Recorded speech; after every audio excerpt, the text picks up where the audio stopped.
This is my quick take on body sprays. Body sprays didn't really exist in the what you could call the drugstore market or grocery store market, at least not in the United States. They didn't really exist until probably mid to late 90s into the early 2000s. Before that, any kind of metal can aerosol was considered deodorant, not a fragrance unto itself. But with the advent of Lynx rebranded as Axe in the United States and then its popularity, the idea that those were deodorants was sort of, I guess you could say, deprioritized, and they became fragrances unto themselves, just very cheap, bottom tier, $5, $6, $7 cans. Use it up in a month, replace it.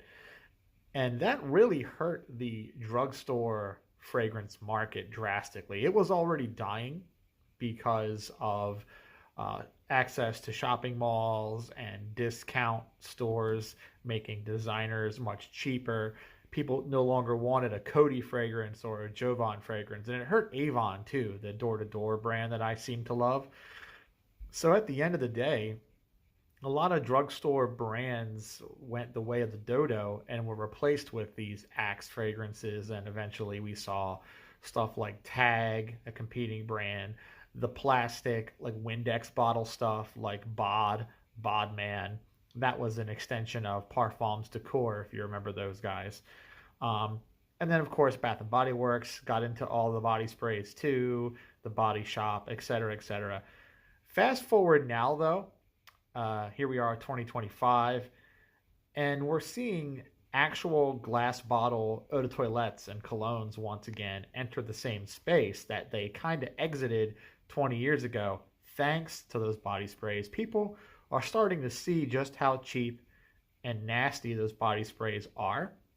So while your big stalwart brands like Old Spice and Axe are going to hang on because those brands were kind of at the center of it all, by and large, a lot of these body sprays are really starting to lose ground to brands like Cremo.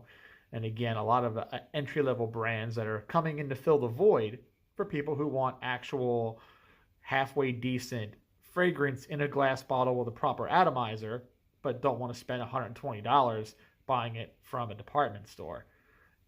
So, yeah, good starting stuff. Nothing to really stick to for long. Teenagers, adolescents, you know the drill.